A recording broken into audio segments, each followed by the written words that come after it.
আমরা প্রথম থেকেই বলেছিলাম যে আমরা সই করে অর্থাৎ পার্সোনাল বেল বন্ডে আমরা জামিন নেব না।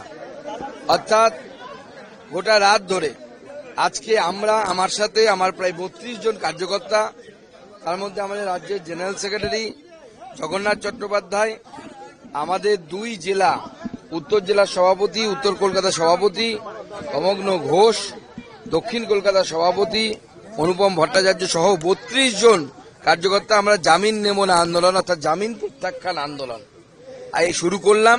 এরপরে পশ্চিমবঙ্গের যেখানে ভারতীয় জনতা পার্টির কার্যকর্তারা এইভাবে গণতন্ত্রের জন্য আন্দোলন করতে গিয়ে যেখানে গ্রেপ্তার হবে, আমরা এই জামিন নেব না বা জামিন প্রত্যাখ্যান আন্দোলন করব। আমরা দেখতে চাই যে পুলিশের বেশি ক্ষমতা না বিজেপি কার্যকর্তাদের ক্ষমতা, কত জেল আছে আমরা পশ্চিমবঙ্গ পুলিশের সেটা দেখতে চাই। মমতা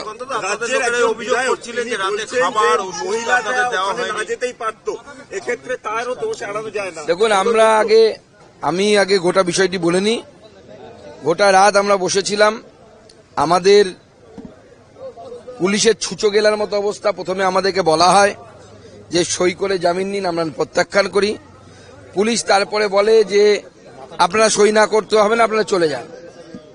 অর্থাৎ আমাদেরকে কেন নিয়ে আসা হয়েছে কোনো তথ্য পুলিশ আমাদেরকে জানায়নি, তাদের কাছে নেও। অর্থাৎ তাদের কাছে তাদের আইনি কোনো জায়গায় ঠিক মতো ছিল না। শুধু তাই নয়, তার সাথে সাথে আমরা যখন বলি যে আমরা সই করব না এবং আমরা বলি যে কোর্টের সামনে আমাদেরকে পেশ করা হোক, আমরা কোর্টে গিয়ে বলবো, মহামান্য আদালতের কাছে বলবো যে পশ্চিমবঙ্গের পুলিশ যে সামান্য 2 পা হাঁটার মতো গণতান্ত্রিক অধিকার আমাদের রাখতে চাইছে না, আমাদের দিতে চাইছে না, পুলিশ সেই সাহস দেখায়নি।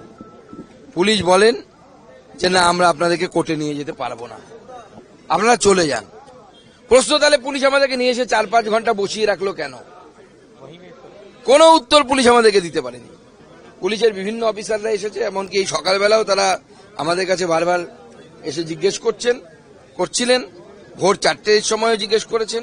গোটা রাত আমরা বসে কাটিয়েছি বেঞ্চের উপরে, আপনারা নিশ্চয়ই ছবি পেয়েছেন। আমাদের বাইরে থেকে খাবার ঢোকানোর কথা ছিল, খাবার আমরা নিয়ে এসেছিলাম, সেই খাবার ঢুকতে দেওয়া হয়নি। জলের পর্যাপ্ত ব্যবস্থা ছিল না। ওষুধের জন্য আমাকে হয়তো করতে হয়নি, কিন্তু আমার কর্মীদেরকে ওষুধের জন্য কারো হাতে লেগেছে, তাকে ওষুধের জন্য অনেকক্ষণ তাদেরকে লড়াই করতে হয়েছে, তারপরে ওষুধ পেয়েছে। তাও খাওয়ার ওষুধ পায়নি তারা, খাওয়ার ওষুধ তাদেরকে ভেতর থেকে নিতে হয়েছে। এই রকম পরিস্থিতি, এখানে একটি অগণতান্ত্রিক পরিবেশ এখানে অবস্থান করছে। কিন্তু মা বোনেদের উপর যে ধরনের অত্যাচার হচ্ছে, কসবার ঘটনা শুধু বিচ্ছিন্ন তো ঘটনা নয়, একের পর এক মহিলাদের উপর অত্যাচার সন্দেশখালী থেকে শুরু করে সব জায়গায় হচ্ছে।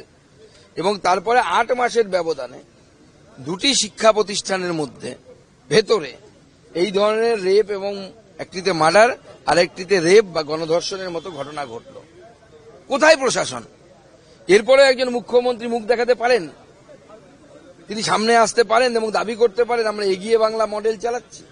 এটা এগিয়ে বাংলা মডেল? তার লজ্জা করে না মুখ্যমন্ত্রী যে তার মতো মহিলা মুখ্যমন্ত্রী হওয়া সত্ত্বেও তার দলের পদ নিয়ে, তার দলের নেতাদের সাথে ছবি তুলে এই ছেলেটি বা এই ছেলেগুলো 3 জন যাদের নাম এসছে, তারা এই ধরনের পাশবিক অত্যাচার চালিয়েছে। এবং যারা এই ধরনের পাশবিক অত্যাচার চালাতে পারে, মনস্তাত্ত্বিক এক্সপার্টরা বলবে আপনাদেরকে এটা তাদের প্রথম কাজ নয়।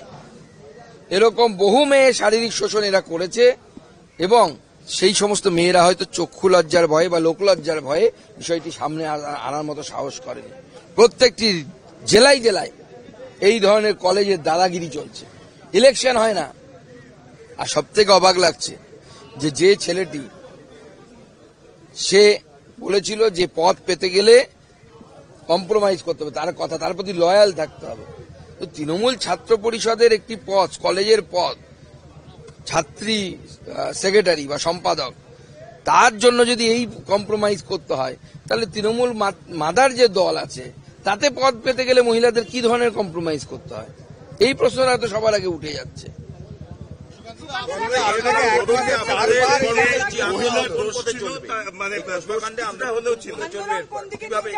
ভারতীয় জনতা পার্টি আজকেও আন্দোলন করবে। আজকে আমাদের মহিলারা জেলায় জেলায় মশাল মিছিল করবেন, থানা ঘেরাও হবে, এই সমস্ত আন্দোলন আমরা চালাবো।